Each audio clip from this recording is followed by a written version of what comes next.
You may have heard that presidential candidate RFK Jr. was discovered to have a dead parasite in his brain. And this parasite even fed on a portion of his brain. So before you run to the car and drive over to your doctor's private residence, knock on the door and demand for a brain scan, let's get some facts straight. Parasites are very common.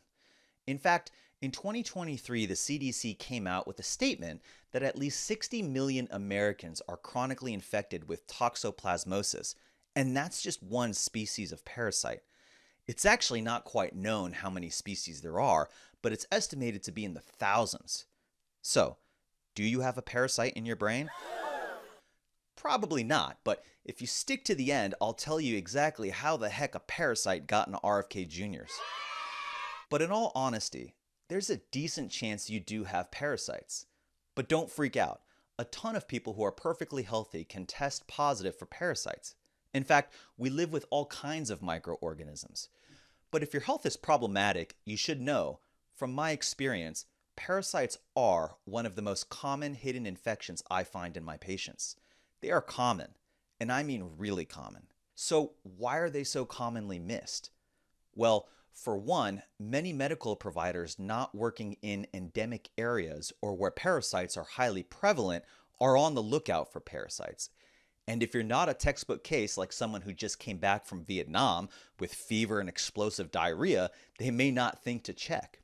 But most infections aren't textbook. In fact, you might not have any gut issues but still have parasites.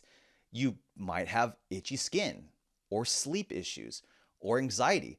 And well, in that case, you'll probably be given skin ointment, sleep medications, and anxiety medications. But what if the cause is parasites? Well, when it comes to chronic conditions, they simply aren't checked for often enough. Secondly, the tests often miss infection. This can be either due to the sensitivity of the testing technology used.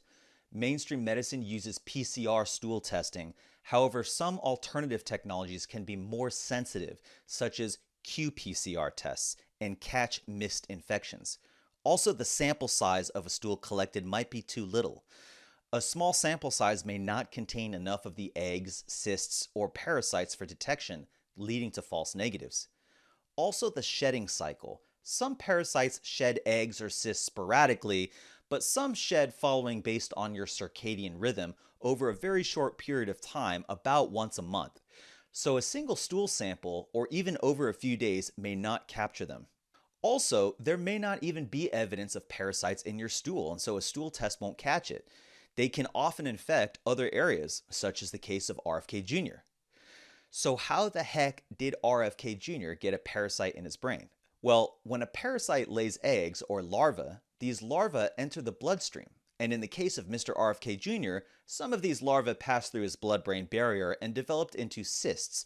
Now, his immune system walled off and calcified the parasite, turning the parasite into a parasite mummy, so you don't have to worry about your brain being eaten. But you may want to use it as a tactic to get your significant other to clean the bathroom more often.